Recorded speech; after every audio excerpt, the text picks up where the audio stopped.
शहर से दूर जंगल में एक पेड़ पर गोरैया का जोड़ा रहता था। उनके नाम थे चीकू और चिनमिन।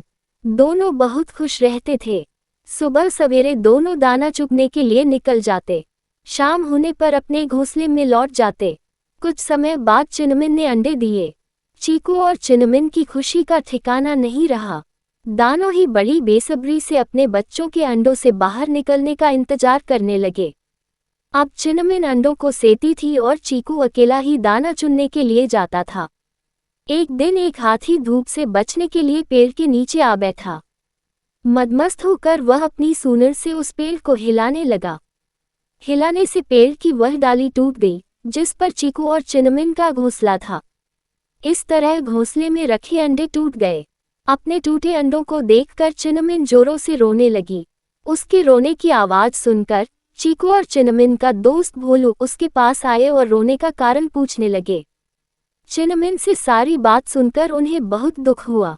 फिर दोनों को धीरज बंधाते हुए भोलू बोला, अब रोने से क्या फायदा, जो होना था सो हो चुका। चीकू बोला, भोलू भाई, बात तो तुम ठीक कर रहे हो, परंतु इस दुष्ट हाथी ने घमंड में आकर हमारे बच्चों की जान ले ली है। इसको तो इसका दंड मिलना ही चाहिए। यदि तुम हमारे सच्चे दोस्त हो तो उसको मारने में हमारी मदद करो। ये सुनकर थोड़ी देर के लिए तो भोलू दुविधा में पड़ गया कि कहाँ हम छोटे छोटे पक्षी और कहाँ वह विशालकाय जानवर। परंतु फिर बोला, चीकू दोस्त, तुम सच कह रहे हो। इस हाथी को सबक सिखाना ही होगा। अब तुम मेरी अक्ल का कमाल देखो। मैं अपनी दोस्त वीना मक्खी को बुला कर लाता हूँ। इस काम में वह हमारी मदद करेगी। और इतना कहकर वह चला गया। भोलू ने अपनी दोस्त वीना के पास पहुंचकर उसे सारी बात बता दी। फिर उसने उससे हाथी को मारने का उपाय पूछा। वीना बोली, इससे पहले कि हम कोई फैसला करें, अपने मित्र मेघनाद मेढक की भी सलाह ले लूं तो अच्छा रहेगा। वह बहुत अक्लमंद है। हाथी को मारने के लिए जरूर कोई आसान तरीका बता देगा। चीकू, भोलू और वीना तीनों मेघनाद मेढक के पास गए। सारी बात सुनकर मेघनाद बोला, मेरे दिमाग में उसे मारने की एक बहुत ही आसान तरकीब आई है। वीना बहन, सबसे पहले दोपहर के समय तुम हाथी के पास जाकर मधुर स्वर में एक कान में गुंजन करना। उसे सुनकर वह आनंद से अपनी आंखें बंद कर लेगा।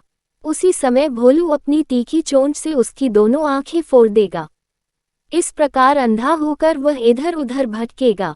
थोड़ी देर बाद उसको प्यास लगेगी, तब मैं खाई के पास जाकर अपने परिवार सहित जोर जोर से टरटर की आवाज करने लगूंगा। हाथी समझेगा कि यह आवाज तालाब से आ रही है। वह आवाज की तरफ बढ़ते बढ़ते खाई के पास आएगा और उसमें जा गिरेगा और खाई में पड़ा पड़ा ही मर जाएगा। सबको मेघनाद की सलाह बहुत पसंद आई। जैसा उसने कहा था, वीना और भोलू ने वैसा ही किया।